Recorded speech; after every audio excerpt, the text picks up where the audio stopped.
Hello everyone, welcome to Bozon Meditech and I am Ravinder Pathak. Guys, अगर आप लोग MBBS study abroad से करने की प्लानिंग कर रहे हैं तो आज मैं आपको बताऊंगा MBBS study abroad university selection करने में आपने किन किन बातों का ध्यान रखना है। यूनिवर्सिटी अगर आप कोई भी सिलेक्ट करते हैं तो क्या वो पैरामीटर है जिस पे आपने यूनिवर्सिटी को कंपेयर करना है।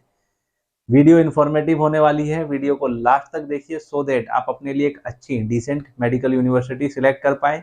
और अगर अभी तक आपने हमारे इस चैनल बोजोन मेडिटेक को सब्सक्राइब नहीं किया है तो प्लीज चैनल को सब्सक्राइब कर लें। एडमिशन के लिए आप हमें नीचे दिए गए नंबर पर डायरेक्ट कॉल कर सकते हैं। सबसे पहले गाइस आप समझ लीजिए कि आप एमबीबीएस स्टडी अब्रॉड करने जा रहे हैं, और अब्रॉड लाइक जो भी अभी पॉपुलर कंट्री है, Uzbekistan, Russia, Kazakhstan, Kyrgyzstan, Bangladesh, इन कंट्रीज में ज्यादातर बच्चे जाते हैं। अगर हम लास्ट ईयर की भी बात करें तो इंडिया से बहुत बच्चे इन कंट्रीज में गए हैं। आप भी जाना चाह रहे हैं तो सबसे पहले आप एनएमसी क्राइटेरिया को जान लीजिए। आप जिस भी यूनिवर्सिटी में जा रहे हैं वो यूनिवर्सिटी एनएमसी क्राइटेरिया को मीट करना चाहिए, तभी आपकी डिग्री इंडिया में वैलिड होगी। और एनएमसी क्राइटेरिया क्या है? अभी आप जिस भी मेडिकल कॉलेज को चूज कर रहे हैं वो मेडिकल कॉलेज आपको entire course medium of teaching English में प्रोवाइड कर रही हो। मिनिमम कोर्स ड्यूरेशन आपका थ्योरी 54 मंथ का हो, एडिशनल 1 ईयर की इंटर्नशिप हो। अगर इंटर्नशिप और थ्योरी जो भी कोर्स ड्यूरेशन है आपका मिनिमम 5.5 साल का होना चाहिए, थ्योरी और प्रैक्टिकल जैसे कि इंडिया में है।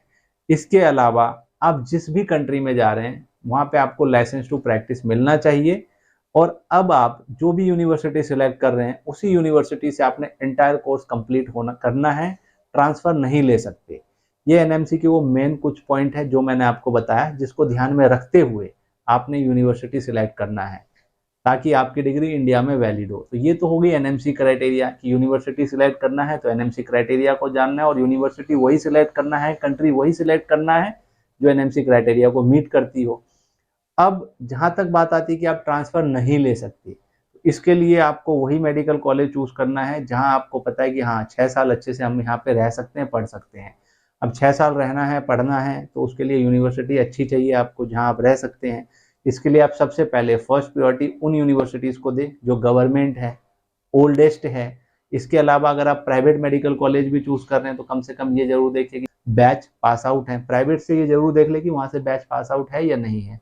तो ये 2 क्राइटेरिया हो गई। इसके अलावा आप ये जरूर देखें कि entire course medium of teaching English है। इसके अलावा आप ये जरूर देखें कि हॉस्टल फैसिलिटी कैसी है। हॉस्टल फैसिलिटी गाइस मैं इसलिए आपको बोल रहा हूँ क्योंकि काफ़ी ऐसे बच्चे होते हैं जिनका बजट का एक लिमिट होता है।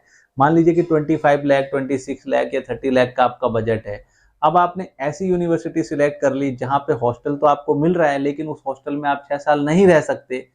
तो आप हॉस्टल में नहीं रहेंगे तो आपके पास सेकेंड ऑप्शन होता है फ्लैट या अपार्टमेंट में मूव होना, जहां आपका 5 से 6 लाख बजट इंक्रीज हो जाता है। अगर आप 26 लाख बजट लेके चल रहे हैं तो सीधा वो 31-32 लाख का बजट की यूनिवर्सिटी हो जाएगी, क्योंकि हॉस्टल में जहां आप ईयरली 10,000 रूबल से 20,000 रूबल्स या $200-300, $500, $600 ईयरली पे करते हैं ना, वहां पे आप अपार्टमेंट या फ्लैट में मंथली रेंट $400-500 पे करते हैं। और $400-500 आप मंथली पे कर रहे हैं, अकेले तो आप अफोर्ड नहीं कर पाएंगे, क्योंकि अगर इतना ज़्यादा पैसा होता तो आप इंडिया में एडमिशन लेते। तो बच्चे नॉर्मली 3-4 फ्रेंड मिलकर ले लेते हैं और उनके शेयरिंग जो डॉलर आता है या फिर आप आईएनआर में समझ लीजिए 20 से 25,000, मिनिमम 15,000 मंथली रेंट आपको पे करना होता है। ऐसे में आपका साल का 1 से सवा लाख रुपए, 1 लाख टू 1,25,000 रुपीज सिर्फ अपार्टमेंट और फ्लैट का रेंट पे करते हैं आप। और ये बजट 5-6 साल में आपका 6 लाख 7 लाख रुपए आप एक्स्ट्रा पे कर रहे हैं। तो गाइस ये जरूरी है चेक करना कि हॉस्टल फैसिलिटी कैसी है। मेन यूनिवर्सिटी गवर्नमेंट या प्राइवेट है तो उससे बैच पास आउट और हॉस्टल। इसके अलावा स्टूडेंट टीचर रेशियो देखिए कि स्टूडेंट कितने हैं, फैकल्टी कितनी है, ऐसा तो नहीं ओवर क्राउड है।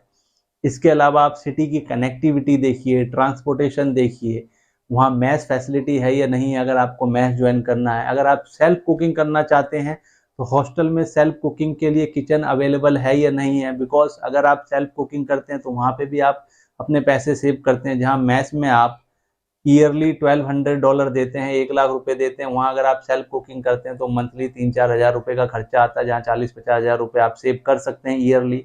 फर्स्ट ईयर अगर मैथ्स मैंडेटरी है तो कोई दिक्कत नहीं है, फर्स्ट ईयर आप कर लीजिए मैथ्स ज्वाइन। सेकेंड ईयर से आपके पास ऑप्शन होना चाहिए सेल्फ कुकिंग का। अगर आप चाहते हैं कि सेल्फ कुकिंग करके आपके पैसे सेव हो, अगर आप मैथ्स में खाना खाना चाहते हैं तो अच्छा है, मैथ्स है तो मैथ्स ज्वाइन करे रखिए।